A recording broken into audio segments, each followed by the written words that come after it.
Demand an apology from Senator Coleman. Find out what he said. Plus, revving up for another season of road construction. That could slow you down. But first, digging for evidence of Saddam's fate. As coalition forces strike hard on Baghdad targets and tear away at Saddam's reign of terror.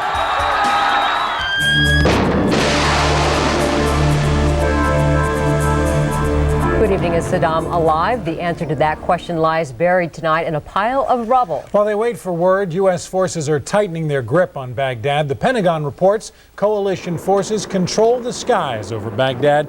Today, they crushed an Iraqi counterattack, seized another airport, and confiscated enough ammunition for 3,000 troops.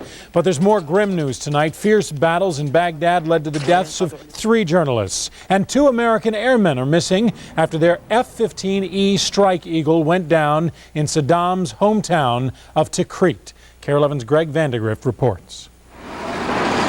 A pile of Baghdad rubble could be the burial site of Saddam Hussein and his regime. I don't know whether he survived. The only thing I know is he's losing power.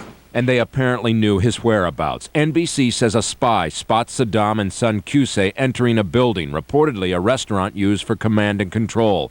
Meanwhile, ABC credits an intelligence intercept of a conversation believed to involve Saddam. Regardless, special forces send coordinates that are relayed to an AWACS plane. Within just 12 minutes, a B-1 bomber drops 4 2,000-pound bunker busters on the building. What I was thinking was, well, you know, this could be the big one.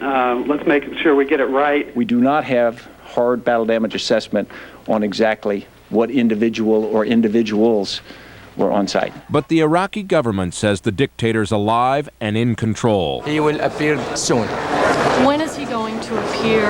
Well, I don't know. I am not there, but he will going to appear soon. What's certain is the military's ever-tightening noose on Baghdad, Army to the west, Marines the east. 30,000 U.S. troops now batter the city, meeting stiff but unorganized resistance. Still, journalists get caught in the crossfire. One Al Jazeera reporter dies, and in a separate incident, watch this tank. It fires at the Palestine Hotel, home to many journalists. The shell passes over a BBC correspondent, and 2 photographers die. The Iraqi government, though, had put soldiers in the buildings, in the hotels, and the soldiers were engaging our troops.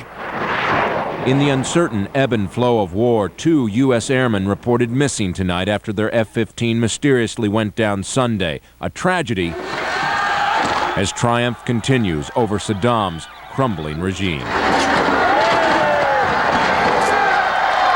In that attack against Saddam, residents claim 14 civilians died, half of them children. Meanwhile, the neighborhood is not safe enough to search for the remains of Saddam. But the newspaper The Guardian tonight says British intelligence believes Saddam is alive and probably was not even in that building that was bombed. Rick and Di. All right, thanks, Greg.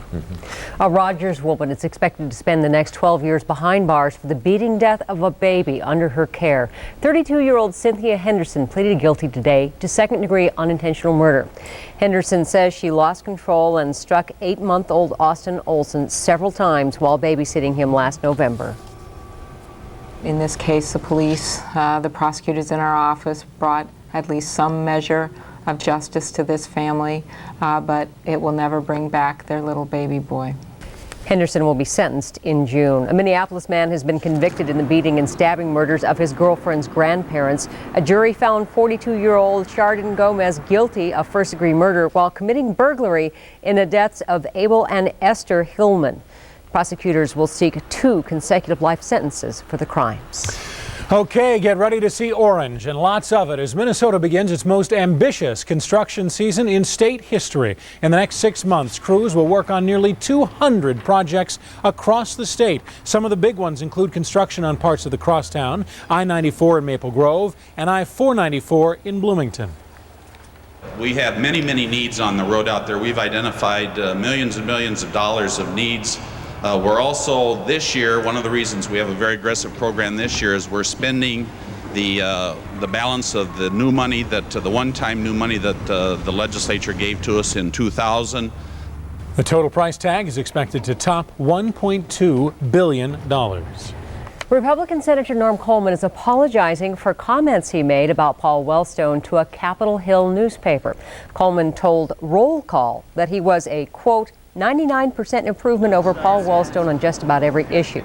Coleman's statement outraged Wellstone supporters, and as they demonstrated at the senator's Twin Cities office, Coleman issued an apology from Washington. I accept responsibility. I apologize. And again, I think the people of Minnesota deserve more serious reflection from the senator on issues that are so sensitive as the legacy of my predecessor. So I do take that responsibility.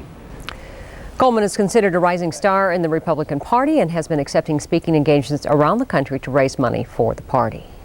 Mighty, mighty union, stand up, union. Fairview Riverside service workers are the latest ones to walk the picket lines in a series of one-day strikes. Nearly 500 employees from Local 113 walked off the job this morning. The union representing service workers at 12 hospitals is demanding better health benefits and pay.